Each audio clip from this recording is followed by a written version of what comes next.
Сайн байцгаана уу эрхэм үзэгчдээ даваа гараг болгоны өдөш кино сонирхогчдод зориулан бэлтгэн хүргэж байдаг.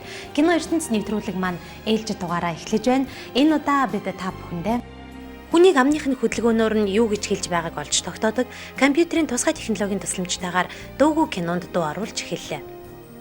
Нэрт найруулагч Питер Джексон бөгжний эзэн алдар цувралынхаа дараагийн анги болох Хоббит киног хийх хэрэггүй боллоо. 2007 оны 7 дугаар сард Британийн зохиолч Джон Роулингийн зохиолоос хэдүүлэн бүтээж байгаа Harry Potter-ын 5 дахь цуврал Harry Potter ба Шонхрын зарлиг кино нээлттэй хийнэ. Аз, Америк, Европын нийт 10 сая гаруй үзэгчид Casino Royale киног интернетээс ямар ч үн төлбөргүйгээр хууль бус аргаар татаж авч үзсэн байна. Эдгээр болон бусад мэдээллийг кино ертөнцөөс хүлээн авч үзээрэй. Дэлхийн 2 дугаар дайны үеийн түүхийн чухал нэгэн хэсэг болох Адольф Гитлерийн хувийн намтартай холбоотой нэгэн сонирхолтой дуугүй хар цагаан киноны шинэ хувилбарыг удахгүй Британийн телевизийн үзэгчид телевизээрээ цуврал кино болгон хүлээн авч үзэх гэж байгаа юм байна. Энэ киног хүний амны хөдөлгөөнөөр юу хэлж байгааг нь олж тогтоодог компьютерийн тусгай технологийн тусламжтайгаар дуу оруулсан байна. Өөрөөр хэлбэл хуучны дуугүй киног үзэгчид одоо дуутай хэлбэрээр олж үзэж болох нь. Фрэнк Хубнер нэртэй эрдэмтний зохион бүтээсэн уруул буюу амны хөдөлгөөнөөр дуу аваа үгсийг тогтоодог энэхүү шинэ програмын тусламжтайгаар одоо ямар ч хуучны кинонд дуу оруулж болох гэнэ. Адольф Гитлерийн хувийн зан араншин гэр бүлийн амьдралыг хамгийн тодорхой тусган харуулсан энэ киноны бичлэгийг эхнэр Ева Браун авсан бөгөөд бичлэгээ Гитлерийн хувийн сууцны хонгилд хадгалсан байсныг нь хожим олж авсан гэдэг. Гитлер өөрөө кино их сонирхдаг хүн байсан учраас 1936 онд Евад видео камер бэлэглэж байсан байна. Тэр ч байдгаа хос хоёр салхинд туугдагсад киног үзэхээр төлөвлөж байгаа тухайч кинонд гардаг гэн. Мөн Гитлер хүүхдүүдтэй хэрхэн харьцдаг байсан, их нэртэй цэргийн бодлого төлөвлөгөөнийхөө талаар ямар утгаар тайлбарладаг байсан тухайч үзэгчид сонирхох боломжтой юм. Дайны сүүлд Гитлер Паркинсоны өвчнөөр өвчилж хүнд байдалд орсон тухай мөн энэ кинонд өгүүлдэг юм байна. Кино урлагийн дээд шагнал болох Оскарын шагналыг жил дараалан хүртэж байсан Холливуудын нэрт найруулагч Питер Джексоныг бөгжний эзэн цуврал киногаар нь манай үзэгчид маш сайн мэднэ. Тэрээр саяхан бөгжний эзэн цувралынхаа бас нэгэн шинэ анги болох Хоббит нэртэй киног бүтээхээр төлөвлөж байгаа тухай ярьж байсан бол харамсалтай нь энэ удаад Хоббит кинонд Питер Джексон найруулагчаар ажиллах боломжгүй болсон байна. Албан ёсны их сурвалжуудын мэдээлж байгаагаас үзвэл уг киног хамтран бүтээх New Line Cinema кино компани найруулагч Питер Джексонтай санхүүгийн болон хууль зүйн маргаантай байгаа учраас шинэ кино бүтээхэд төвөг учирсан байна. Өөрөөр хэлбэл энэ маргаантай асуудлууд шийдэгдтэл Джексон өөр киноны төслүүд дээр л ажиллах бололтой. Хамгийн гол нь бөгжний эзэн киноны үндсэн зохиол болох Толкиний алдарт романыг дэлгэснээ амьлуулах хэрэг нь New Line Cinema-д хадгалагддаг бол киног борлуулж үзэгчдэд хүргэх хэрэг нь MGM кино компанид хамаардаг юм байна. Хэрвээ MGM компани найруулагч Питер Джексонтай хамтарч Хоббит кино хийх ямар нэгэн оролдлого хийх юм бол New Line кино компани тэднийг шүүхэд өгөх болно гэдгээ мэдгдсэн байна. Тэрнээс гадна New Line Cinema найруулагч Питер Джексоноос татгалзаж өөр найруулагчтай хамтран Хоббит киног хийх юм бол үзэгч сонирхогчдын ихээхэн эсэргүүцэлтэй тулгарх нь дамжиггүй. Мөн киноны гол дүрийн жүжигчид ч гэсэн Джексоноос өөр найруулагчтай хамтран ажиллах хүсэлгүй гэж татгалзах өндөр магадлалтай байгаа гэнэ. Британийн зохиолч Джон Роулингийн цуврал романаар сэдвлэн Harry Potter цуврал уран сайхны киног бүтээж байгааг үзэгчид та бүхэн сайн мэдэж байгаа. Хамгийн сүүлд 2005 онд 4 дахь цуврал нь болох Гал дундаг нэртэй кино үзэгчдэд хүрч тэр даруйдаа киноны шүүмжээчдээс нэлээд таарахын үнэлгээг авч байсан. Харин 2007 оны 7 дугаар сард нээлттэй хийх Harry Potter цувралын 5 дахь ангийг үтсэн шүүмжээчд сэтгэл өндөр байгаа бололтой. Удахгүй нээлттэй хийх Harry Potter ба Шонхрын зарлиг кинонд Хогвартын сургуульд элсэн ороод 5 дахь жилдээ суралцж байгаа Harry Potter 15 нас хүрч эрч хүч уран зоригоор дүүрэн төдийгүй аливаа зүйлийг өөрийн өнцгөөс олж харах чадaltaй өсөглөн залуу хөө болсон байна. Энэ удаад Harry хуучны амдуудтайгаа харьцангуй бага цаг өнгөрүүлж харин Дурслисийнхэнтэй уйдгартай нэгэн зунийг үлдэнэ. Гэхдээ Harry ээж шидийн ертөнцийн нэгэн аюултайсан болох Lord Voldemort хизээ дахин гарч ирэх бол хэмээн имэж шин мэдээ чагнан байжээ. Тэр Хогвартад хизээ эргэж ирэх бол. Энэ киноны найруулагчаар Английн шин залуу авьяаслыг найруулагч Дэвид Йейтс ажилласан байна. Тэрээр Harry Potter киноны 2 шинэ ангийг үргэлжлүүлэн хийхээр болсон байна. Киног дэлгэснээ гарах ажлыг хариуцаж байгаа Warner Bros компанийн мэдээлж байгаагаар шинээр гарах 2 ангид хоёуланд нь жүжигчин Даниэл Радклифф тоглох юм байна. Даниэл өлгөө 18 нас хүрч байгаа учраас өсвөр насны жаалын дүрд бараг тохирохгүй болсон ч гэлээ компанийнхан яаж ээж байгаад ч хамаагүй түүнийг л тоглох хүсэлтэй байгаа гэнэ. Шийдсний сургуулийн шилдэг сурагч Даниэл шүтэн бишрэгч жаалуудаа гайхалтай адал явдлыг санал болгох бололтой. Киноны үйл явдал зөрчил нь шүүмжлэлийн зүгээс нэлээд өндөр үнэлгээ аваад байгаа шинэ ангийг үзэгч хүүхдүүд тэсэн ядан хүлээж байна. Алдар тагнуулч Тиг-Тиг 7 буюу Джеймс Бондын 22 дахь сонирхолтой түүхийг өгүүлсэн Казино Рояль кино өнгөрсөн 7 хоногт нээлттэй хийсэн. Харин кино нээлттэй хийсэн 2 дахь өдөртөө интернетийн бүх сувгаар дамжиж үзэгчдэд хүрсэн тухай мэдээлэл бидэнд байна. Тэгэхээр энэхүү кино Бондын цувралуудаас хамгийн анх интернетээр хууль бус хуулбарлагчдын гарт хүрсэн кино болж байгаараа онцлог юм байна. Your file shows no kills. Guardian сэтгүүлийн мэдээснээс үзвэл кино одоогоор нийт 250 гаруй мянган хууль бусаар олшруулагдаад байгаа төдийгүй кино нээлттэй хийснээс хойш хэдхэн цагийн дотор интернетэд тарж амжсан байна. Ер нь сүүлийн үед Холливуудын кинонуудыг ийхүү хууль бусаар хуулин олшруулж худалдах явдал маш ихээр нэмэгдэж байгаа учраас кино үйлдвэрлэлийн салбар хэдэн саяар хэмжигдэх алдагдалд орж байгаа хэрэг. Өнгөрсөн 7 хоногт Казино Рояль киноны маш муу чанарын боль хэлбэрээр хуулбарсан хувилбар анх илэрсэн бол бэмб гараг гэхэд чанарын хувьд бараг дээд зэргийн гэж хэлж болох сайн чанарын хуулбар нь хэдийнэ тархаж амжсан байна. Судалгааны дүнгээс үзвэл Ази, Америк, Европын нийт 10 гаруй сая хүн интернетээс ямар ч үн төлбөргүйгээр шинэ киног татаж авч үзсэн байна. MGM компани Казино Рояль кино гарахаас өмнө хамгаалах, урьдчилан сэргийлэх бүх алхмуудыг авч хэрэгжүүлсэн боловч ийхүү үр дүнд хүрч чадсангүй. Казино Рояль кино эхний 7 хоногт нийтдээ 100 гаруй сая долларын орлого олсон учраас Британд л хамгийн өндөр орлоготой кино жагсаалтын 2 дугаар байрны буюу Harry Potter цувралын дараа бичигдсэн байна. Казахстаны ерөнхийлөгч Нурсултан Назарбаев Британий нийслэл Лондон хотноо албан ёсны айлчлал хийж хэвлэлийн багварал хийх үеэрээ Барат киног инэдмийн кино гэдэг утгаар нь үзэж сайн инээж авахыг үзэгчдэд уриалсан гэв. Тэрний үзэж байгаагаар энэ киног хэтэрхий туйлширсан байдалтайгаар бүтээсэн ч гэлээ Европт бага танигдсан Казахстан улсыг сурталчлахад багагүй хувь нэмэр оруулж болзошгүй гэв. Киног үзсэн европчууд Казахстан гэж ямар улс байдгийг бодтойгоор үзэж сонирхохоор тус орны зорих нь маргаангүйг нь Британий найруулагч Саша Коэны Казахстан сэтгүүлч Барат Сагдиевийн дүрийг бүтээсэн Барат кино зөвхөн Америкийн нэгдсэн улсад 90 сая, бусад улс орнуудад 50 гаруй сая долларын орлогыг олсон байна. Энэ кино ердөө 18 сая долларын төсвөөр бүтсэн байна. Кино ертөнцийн энэ удаад 1960-ад оны сууд найруулагчдын сонгодог төлөөлөгч гэгдэх Мартин Скорсезийн тухай цогц мэдээллийг дуулгахаар бэлдсэн. Тэгэхээр алдартай найруулагчийг олон гайхалтай бүтээлээр нь манай үзэгчид аль хэдийн сайн мэдэх болсон. Харамсалтай нь энэ найруулагч шилдэг бүтээлүүдийг туйруудаг хэдэж кино урлагийн дээд чагнал Оскарт 8 удаа нэр дэвссэн боловч нэг ч удаа энэхүү алтан баримлыг гартаа хатгаж чадаагүй байгаа юм. Найруулагч Мартин Скорсезийн нэрийг Америкийн кино урлагийн түүхэндх шинэ урсгалын гол төлөөлөгч гэж нэрлэдэг нь тэрний авьяас чадварыг Америкт хэрхэн үнэлдэхин илэрхийлэл юм. 60-ад оны сууд найруулагчдын сонгодог төлөөлөл болсон энэ алдартай найруулагч сайн кино гэдэг зөвхөн үзэгчдийг байлдан дагуулаад зогсохгүй. Кино урлагийн шинэ боломжийг нээж харуулах ёстой гэдэг зарчмыг хатуу баримталдаг.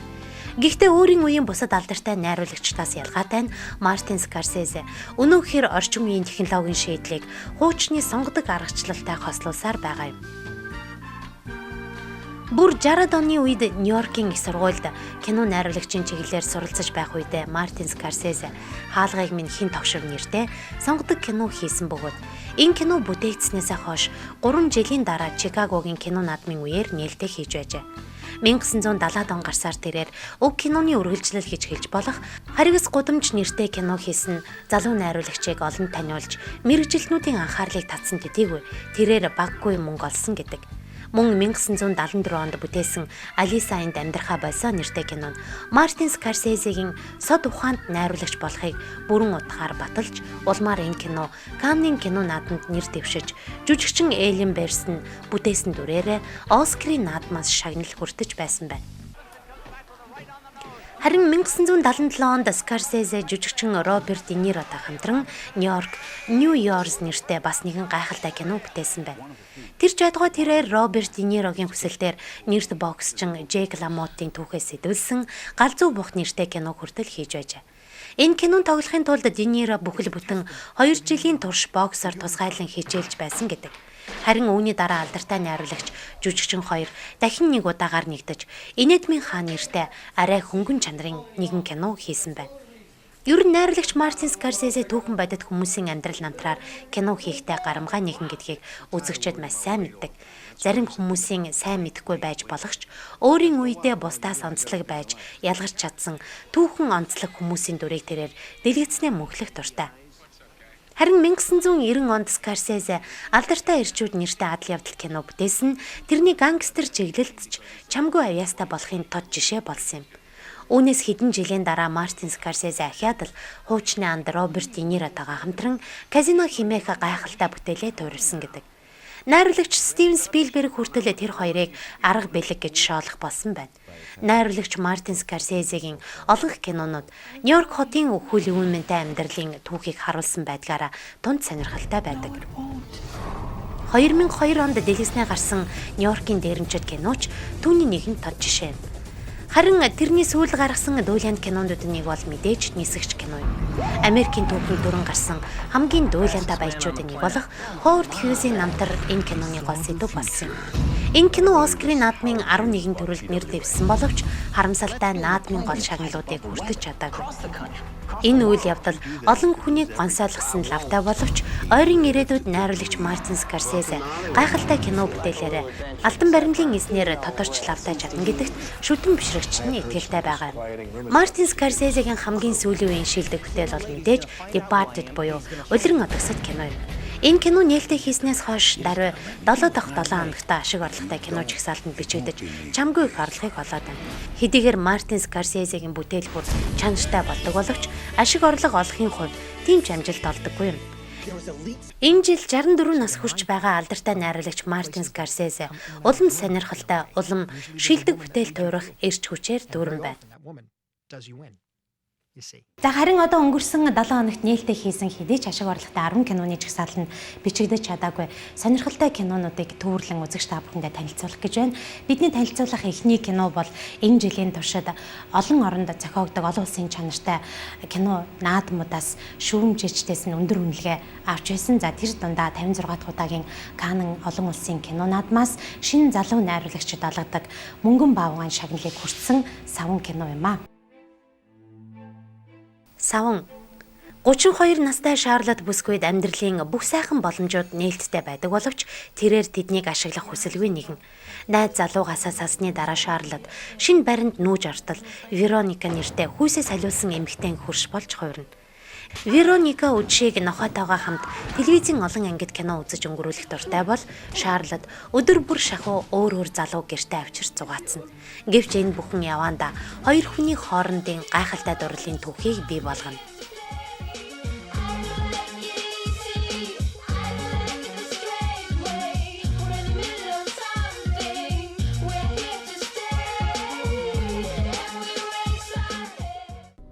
The greatest of kings, born in the most humble of places. Унсан газрын түүх. Түүхэн сэдвт энэ кинонд Жозеф Мэри нэртэй залуу хасын Назарет дахь гэрээсээ Бентлхем хүрэх урт удаан аялын түүхийг өгүүлдэг. Учир нь Бентлхемд Жозефийн өвөг дээдсийн төрсөн нутаг байдаг гэн. Тэд Херод хааны тушаалаар ийм хүнд аяллыг эхлүүлсэн гэн. 1600 гаруй километр хамгийн их бартаатай аяллыг дуусган гэдэг 9 сартай жирэмсэн Мэри бүсгийн хувьд мэдээж хүнд даваа байх нь ойлгомжтой. Харин одоо өнгөрсөн амралтын өдрүүдэд хамгийн их ашиг орлогыг цуглуулсан 10 киноны товч агуулгыг дуулах гэж байна. Өнгөрсөн 7 хоногт нийтдээ 14 шинэ кино нээлттэй хийснээс 4 кино нь энэ жагсаалтанд багтсан байгаа. All clear, chaps. The place to myself. Од ертөнцид очсон нь хүүхэлдэйн кино. Роди Сент Джеймс бол Лондон хотын орон сууцны дүүрэгт эрх тааваараа элбэг хангалуун амьдардаг эрх танхил болгоно. Гэтэл нэгэн өдөр түүний амьдардаг байрны угаалт өрөөний нөхөр газрын гүнд буюу доод нийгэмд амьдардаг Норхо гарах Сид орж ирснээр Родигийн сайхан амьдрал эрсдэлд орж эхэлнэ. 5 тухтай тансаг амьдралд нь цаад болсон Сидийг Роди жарлангийн нүхэнд унгаж байгаад бусыг нь татаж далд оруулах санаатай байсан боловч төлөвлөгөө нь бүдлгүйдэж эцэстээ өөрөө муу усны нөхөр газарт орох хэмжээнд ирэх ёстой болно. Хотын доорх энэ үйл үзэгдэх ертөнцид Роди өдрөө олох гэж баггүй зовх төдийгүй. Рита гихч эмгчин харахтай танилцаж болмаар гэртээ харах нууц төлөвлөгөө зохиохоор болно. Гэхдээ тэр хоёр төлөвлөгөөндөө хүрэхийн тулд хэрцгий занд төвд болон тэрний багийнхныг залмих арга ухаанаараа ялж гарах хэрэгтэй болох гэнэ. Flushed away. A special tree grows hidden. The tree of life. They say whoever drinks of its sap will live forever.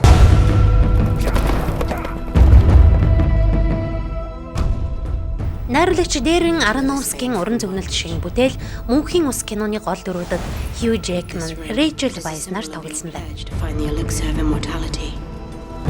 You shall wear it when you find Eden. And when you return, I shall be your Eve. Энэхүү кинонд хайртай эмэгтэйхээ төлөө мөнхийн эрэл хайгуул хийж байгаа чин зоригт залуу эрийн түүхийг өгүүлдэг. 16 дугаар зууны Испани оронд тэрний түүх эхлэх бөгөөд энэ үед тэрээр Томас нэртэйгээр мөнхийн залуу насны булаг ээжийг хайж олох хэрлийг эхлүүлж байна. Харин орчин үед бол тэрээр Томи Крион нэртэй залуу эрдэмтэн болж хувирах бөгөөд хайртай эхнэр Изабель үхлийн хөнөөлөөс аврахын тулд хорт хавдрыг ангаах туршилтуудыг өв бүх хийж байдаг.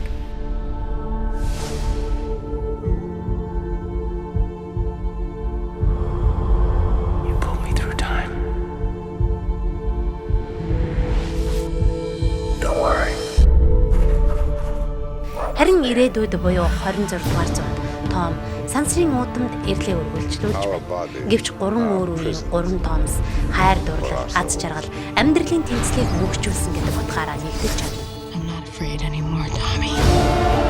All flesh decays.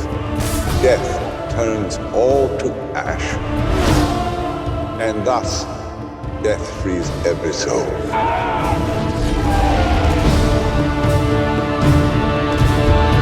Together we will live forever.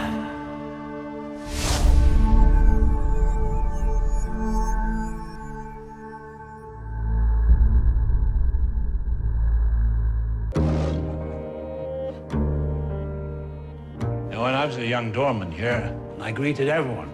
Premier Khrushchev, all of them. Happy times here. Найруулагч Эмилио Эстевезийн шинэ бүтээл Бобби түүхэн сэдвт кинонд Энтони Хопкинс, Деми Мур, Шерон Стоун, Линдси Лохан, Элиана Вуд нарын одод тоглосон байна. Not when you volunteer to work for the Kennedys. It's a full-time crusade. 1968 оны 6 дугаар сарын 4 Дэлхийд алдартай Ambassador зочид бодолдмалсан Америк нэгдсэн улсын Сенатын гишүүн Роберт Кеннедийн амь насанд халтсан гашуун түүхийг дахин нэг удаа шинэ хөлбраар энэ кинонд үзүүлсэн байна. Киноны эхэнд зочид буудал бол ханхан шатны сонгуулийн үйлчлэгт оролцохоор 22 хүн өөр өөр зорилготойгоор зочид буудалд байрлаж байгаа ч гэлээ тэд яслын ажиллагаанд Кеннеди ямар байдалтайгаар ирэх бол гэх нэгэн ижил эргэлзээг сэтгэлдээ тээж байжээ. Энэ түүхэн өдөш улс орны түүхэн дэх ээдрээтэй асуудал болох арсны өнгөөр ялгуурлан гадуурхах хүйсийн тэгш бус байдлыг хангах зэрэгтэй шууд холбогдож байдаг. Perhaps remember that those who live with us are our brothers, that they share with us the same short moment of life.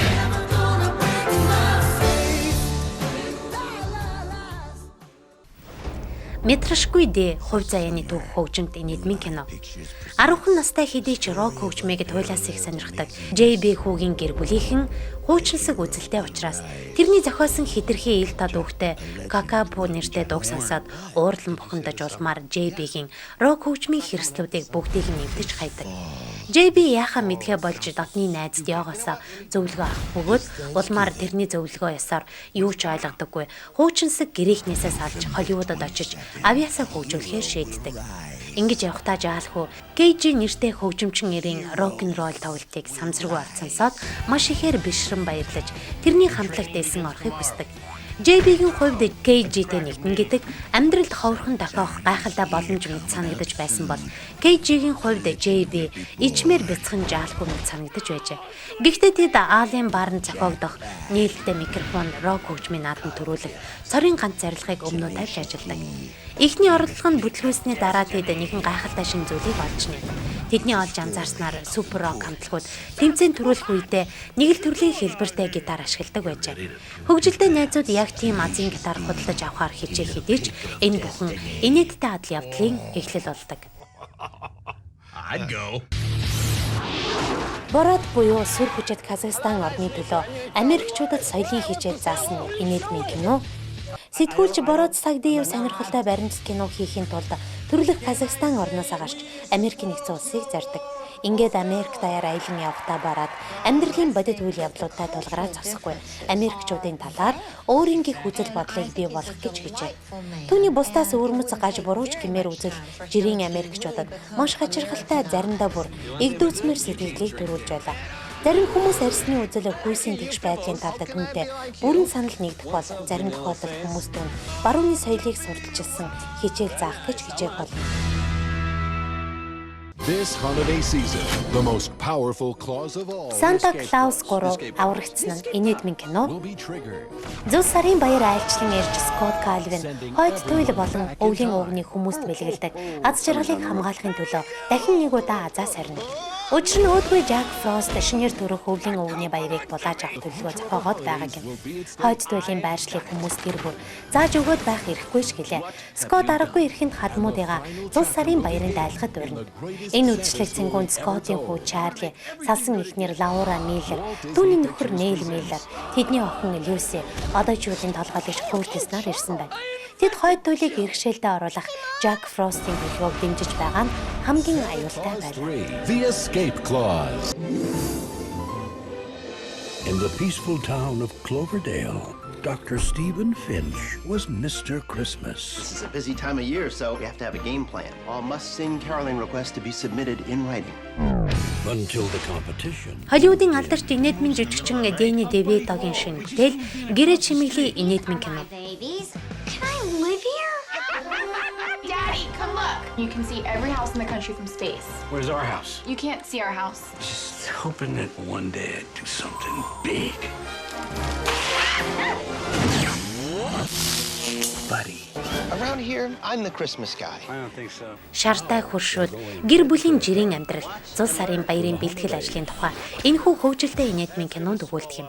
Стив бол Америкийн эгэл жирийн нэгэн аав бөгөөд зул сарын баярт маш их дуртай. Мөн тэрээр бүх зүйлийг маш нарийн бодож төлөвлөж, дээд зэргийн нэгтний ба цэгцтэй хийдгээрээ алдартай нэгэн. Харин тэрний шинэ хурш Дани бол түүний яг л эсрэг хувилбар гэсэн үг. Туйлбаргүй, саксо, замбраагүй замтай хурш Стивний удаад энэ дэлхийн хамгийн шилдэг зул сарын баярын гэрлэн чимэглэл хийхээр шийджээ. Тэрний хийсэн чимэглэлийг сансрын удмаас ч тодхон олж харж болох юм. Matthew Broderick. I like the way you've duct taped the antlers to their Энэ бүхэн угийн шартай Стив маш ихээр бухимдуулах төдийгүй Данигийн гайхалтай бүтээлийг харах бүрт тэрний уур буцлах болов. Ямар ч аргаар хамаагүй тэр Даниг давж гарна гэдгээ өөрөө өөртөө хэлсэн. That could have ended badly. Deck the halls. Where are my clothes? I had to get your body temperature up, so I zipped this into the sleeping bag. Trust me, it works.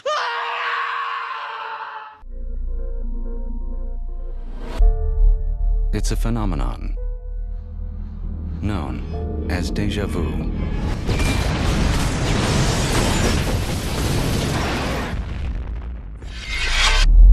You arrive at a place you've never been. Оскарын шагналт жүжигчин Дензел Вашингтоны гол дүрийг бүтээсэн Déjà vu адал явдалт кино. You look into the face of a stranger and you feel like you've known her all your life. Have we met? Дежаву буюу төр зүрийн шидэт санах хон гайхамшигыг хүн бүр ямар нэгэн хэмжээгээр мэдэрдэг буюу нэгэнтээ мэдэрч үзсэн байж болох юм. The government doesn't want you to know. This is not surveillance, this is the actual past. Yes. They found a way to fold space back onto itself. Remember that blackout we had a few years Хизээч өмнө нь учирч байгаагүй хүнтэйгээ уулзмагц. Түүнтэй аль хэдийн уулзаж байсан мэт санагдах буюу хизээч очиж байгаагүй газар ирсэн хэрэг өмнө нь ирж байсан мэт санагдах тэр төр зүрийн санах хойг дежавю гэж нэрлэнэ. Гэтэл үнэн хэрэгтээ энэ нь өмнөх нууцыг дэлгэх буюу ирээдүйн зөвнөх чанарыг агуулж байдаг бол яах вэ? Найруулагч Тони Скоттын шинэ бүтээл Дежаву нэртэй энэ трейлер кинонд Даг Карл нэртэй мудаг залуу чухам энэ гайхамшигт мэдрэмжийнхээ тусламжтайгаар хүнд хэцүү гэмт хэргийн гүнд нэвтрэн орж байгаа тухай өгүүлдэг. Нью Орлеансын усан онгоцон дээр аимшигт дэлбэрэлт болсны дараа амьд үлдгэсний толгойд бүдэг бадаг зүйлс мартагдаагүй үлдсэн хэдий ч энэ үнэндээ аимшигт үнэн рүү хөдлөх учиртай байжээ. Go back and look again.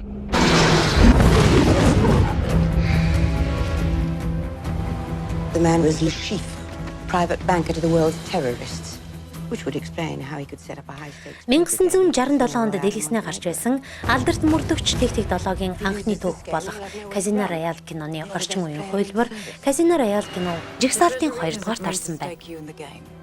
Найруулагч Мартин Кэмблийн шинэ бүтээл Казино Рояль кинонд мөрдөгч Тэг-Тэг 7 буюу Джеймс Бонд Мадагаскарт очиж Маллака нэртэй алын хятагчийг илрүүлэх даалгавар авах боловч ажил нь төлөвлөсөн ёсоор нэг л болж өгөхгүй байсан учраас тэрээр М16 мөрдөгчөөс салж бие дан тусгай мөрдлөг явуулахаар Бахамасын арлуудад ирнэ. Энд ирснээр Бонд Димитриос болон түүний найз бүсгүй Соланга нартай танилцсанаар дэлхийн алан хятагчдын нууц байгууллагыг санхүүжүүлдэг Le Chiffre нэртэй этгээдийн талаар мэдээлэл олж авдаг. Нууц албаныхны мэдээлж байгаагаар Le Chiffre Монтенегрод дээд зэрэглэлийн казино байгуулж байгааг гин. Энэ удаад М16 Бондод Le Chiffre-тэй халз покер тоглож түүнийг эрсдэлд оруулах даалгавар өгдөг.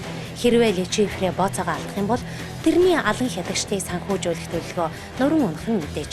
Ингээд Бонд нууц албаны мөрдөгчдийн хамтаар хүчээ нэгтгэж цусаар угааж болсон мөнгөний дайныг зогсоох тэмцлээ эхлүүлнэ.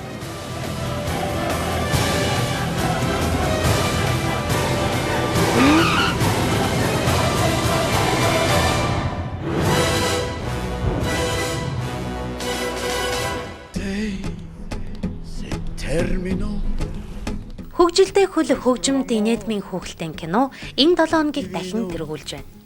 Оцсон шуудын бүхэл бүтэн ертөнц оршдог Антарктидын өргөн удам нутагт дуулж чаддаггүй л бол оцсон шуу хамгийн хүнд байдалд ордог гэнэ. Сайн дуулж чадахгүй л бол нэр хүнд нь нуран ундаг энэ сонин ертөнцөд бяцхан Мамбл хамгийн инээдтэй байдалд ороод байлаа. Учир нь Мамбл ердөөч дуулж чаддаггүй. Харин товшлуур бүжиг буюу онцгой нэгэн төрлийн бүжгийг гайхалтай сайн хийдэг. Мамблийн ээж Норма Жин хүүгийнхээ энэ онцгой авьяасыг үнэлдэг бол эцэг нь Мамблийн бүжгийг харагч дургүй бөгөөд оцсон шуудад ийм хөдөлгөөн огтхонч зохицохгүй гэж үздэг. Мамблийн хачирхалтай хөдөлгөөн бусдаас эрс содон байдал оцсон шуудын удирдагч Нод огтхонч таалагдаагүй учраас хөөрхийн Мамблийг газар нутгаас хөөж залуу хүү анхудаа төрсөн гэрээ орхих болно. Ингэж явсаар Мамбл Аделийн нэртэй нутагт хурж ирээд өөрийн шинэ анд найзуудыг олох төдийгүй тэднийхээ тусламжтайгаар бүжгийн урлагийг алдаршуулж чаддаг. Give him a great big hug. What you hugging me for? He told me to. Get away. Now you like it.